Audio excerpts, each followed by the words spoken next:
Good day, welcome back. This is the next video in my series on chess statistics, and what I'm doing today during the rest day of the candidate is having a look at all the streaks or runs players have had in previous candidates, and I've thrown in the Topalov World Chess Championship one as well, just to get an extra data point, and just see what's happened after somebody's had a run like that. Do they tend to win the tournament? They get caught up and all that sort of thing, right? Is maybe in a week's time we'll come back and we'll see what's actually happened.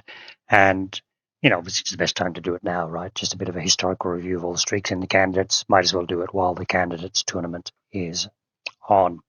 So just to have a look at where we stand at the moment. There's what Pawnalyze does in terms of the probabilities of the people winning the tournament. This is based on a Monte Carlo simulation, I believe.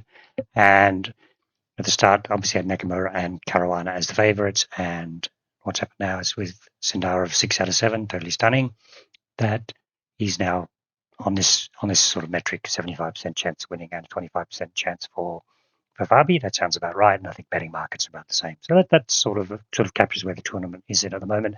And so I just want us to look at previous runs in the candidates and see what's happened afterwards. Just maybe classify how tournaments end up after somebody had a run. That out of the way, and I'll just briefly describe my workflow for this. I've put together a PGN file with all the candidates matches from different tournaments, and then I've just written a simple bit of code in Python using Python chess.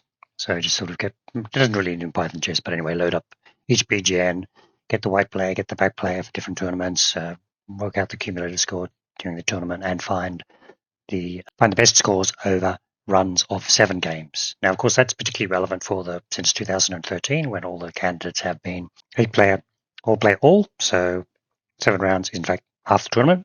But I've also applied it to the earlier tournaments, which had 28 rounds. And you can see there. We'll just go through this quickly because I'm going to spend a little bit of time on the thumbnail. It's sort of about 10 different streaks. We can have a look at it and see what the final outcome was. So you probably can't interpret that very well, but this is basically the best streaks in candidates, and I said the Topalov one over a 7-game run. So he's Topalov 6.5 out of 7 plus 6 over 7 rounds, which is quite mind-boggling. And then Tal had a similar streak in the middle, not the start, in the middle. So I'm looking into the middle as well in the 59 candidates, which he won and went on to become world champion. Keres had a +5 in 62. He didn't win it. Nepo had a +4. +4 is actually +5 +6 seem to be quite unusual. +4 is a streak, which actually does happen almost every candidate, I guess. Or yeah, that makes about right. In 2022, Giri in 2020 had a +4. Karjakin 2018 had a +4, didn't win it. Neither Giri nor Karjakin won those tournaments. So obviously they weren't from round 1. We'll look at that in a sec. Kramnik 2013, he had a good run towards the end, didn't catch Carlsen or caught Carlsen, but obviously lost on tie breaks. A few others, Gelfand, Leko.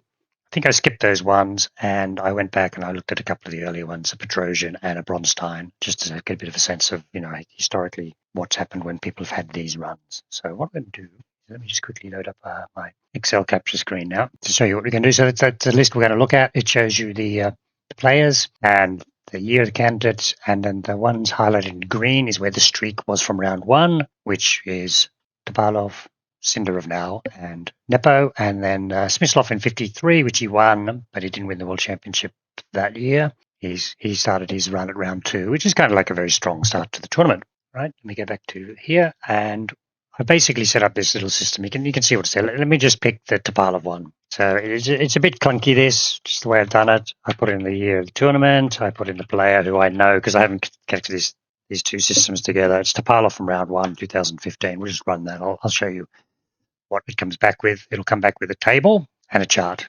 Right. Okay. So just underneath that, you can see the table there. It shows you if gold color or yellow color or brown color is the streak. And then I've colored this the way they often do it on the Wikipedia pages, where the person leading, Topalov will also have been green, is in green. So at some point, Anand was keeping up with Topalov, had this amazing run, and then Topalov didn't do much. I mean, as we know, he just drew all his games in the second half of the tournament. There's what the chart looks like. So it's quite useful. So you can see just sort of zoomed away and got miles ahead of everybody and then coasted, right? So that's where we're going to start categorizing tournaments. Let's go back to the Excel capture screen. So Topalov, obviously a hare at the start of the tournament, but then he was a tortoise for the rest of the tournament. So that's what happened with the rest of the tournament. We go back to my chart, and you can see actually nobody really had a big surge in the second half. See the blue line? I think it's Fiddler and Anand. Back to Excel. So that's split hairs. Must be a joke in there. Nobody really chased successfully. So obviously Topalov winning that. Let's now switch back to the capture screen. And we'll do the 59 Tal tournament, which is just stunning. And that was round 16, 1959. You can see on the table here, Tal 1. And you can see up to the point of his streak, which was between rounds 15 and 23, or 22, actually. The streak continued for one more game after it. Keres obviously didn't keep it. But Keres actually did pretty good, to be honest. But you can see it here, right? Keres and Tal, even. Tal's really streaks away. Keres is doing okay and just runs out of puff a little bit. And you can see Tal was a hare all the way along in this tournament. He didn't really let up. Flick back to Excel for a second. Tal was a hare during the run. He was a hare during the rest of the tournament. And actually, he was being chased by a hare as well, which is Keres, but he obviously won. If he had have let up or had performed more poorly, like at the start of the tournament, then maybe this would have been one of the chances for Keres to get through. So that's sort of another sort of combination of possibilities. 226, we don't know the answer yet. So let's go back to 62. We've actually got 62 here in twice. Maybe we'll do it in one go, right? Keres again from the 15th round of 1962. So let's go back to that. Okay, and there is the chart. And you can see that, if you haven't realized already, the red shaded area is when the player had the run. And you can see that Keres was competing all towards the end of this tournament with Petrosian and Geller. Petrosian won at the end and actually became world champion. But you can see what happened after Keres' run. He just stopped. So that's partly why he didn't qualify. So we'll just go back to the Excel, and I think we can call this one Keres was a hare, then he was a tortoise. Later, Petrosian was a hare, so loss, right? And we'll go down to the Petrosian one now, just so we can do that at the same time. Petrosian was from round 13. And you just obviously the same chart underneath, and the difference is Petrosian kept going after this period afterwards. You can see he still adds on another couple of points. So let's go back to Excel, fill in that detail. A lot of screens to work with today. Sorry if I sort of get a bit messed up. So you're a hare, your opponent's a hare, but you could stay being a hare. So you obviously these things kind of offsetting, right? Okay, so let's have a look at the more recent ones, which I guess we'll probably remember a little bit more easily. So Nepo in 2022, he had a very big streak, +4 from the start. Let's have a look at that.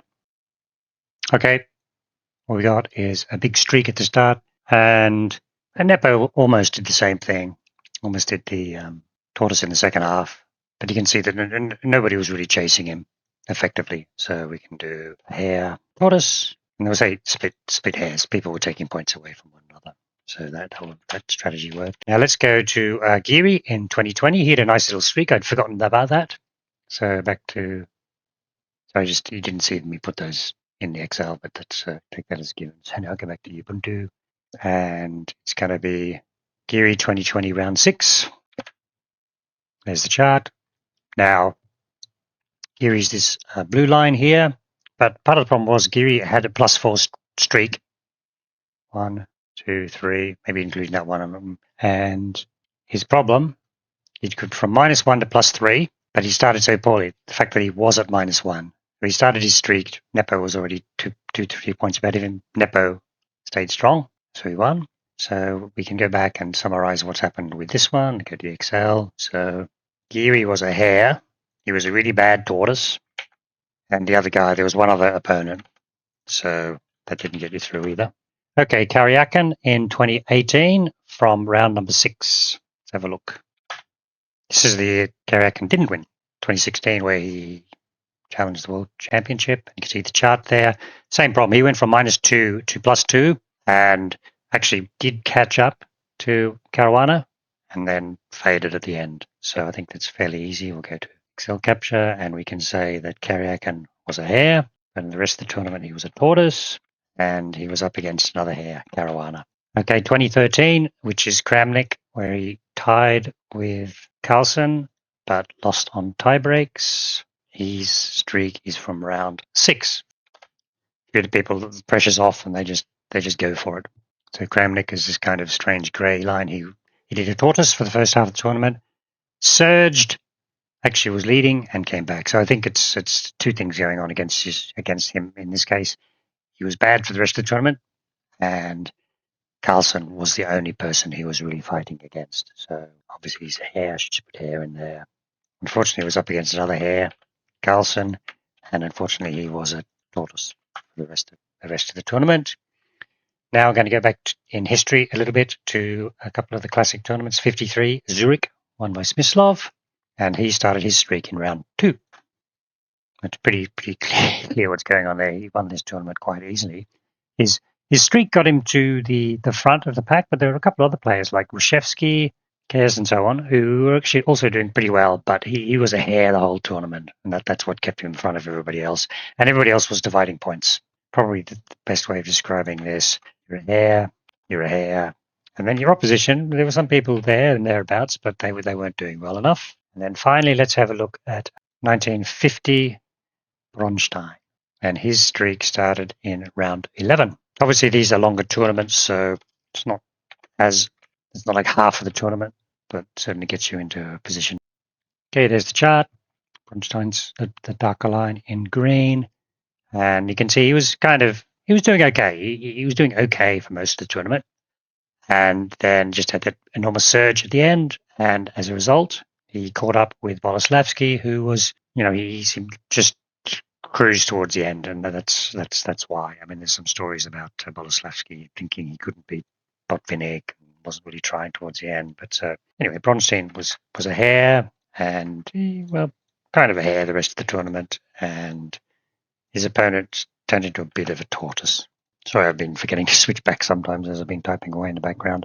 So the idea is that from this position, the typical outcome would be if Sindarov keeps winning. I mean, I'm going to say the obvious here, but at least it was just good to get a bit of perspective of what's happened in the past, right? And actually, there's a bunch of other ones which I'm not going to look at because the +4 streak seems to be a pretty frequent sort of visitor to these tournaments, so maybe that's what a chasing guy like Caruana would have to get. So if Sindarov does anything decent in the second half, he's basically won already. And if he does a tortoise slow down, then he needs a really powerful streak. And that's basically what it's saying. Can't be split, can't be a couple of players chasing him like Giri and Caruana, sharing points and fighting one another. But obviously that's what they're going to be doing. If Giri beat Caruana, well, then suddenly he's the guy doing in the chasing pack. So that's sort of the way things might pan out. Okay. Anyway, look, that was just a bit of I like doing these sort of historical perspectives, just sort of give it a sense of what we've seen in the past, and probably revisit this in a week's time just to see where we can sort of fit in the Sindarov effort into this template. Great. Hope you enjoyed that, and thank you very much for watching.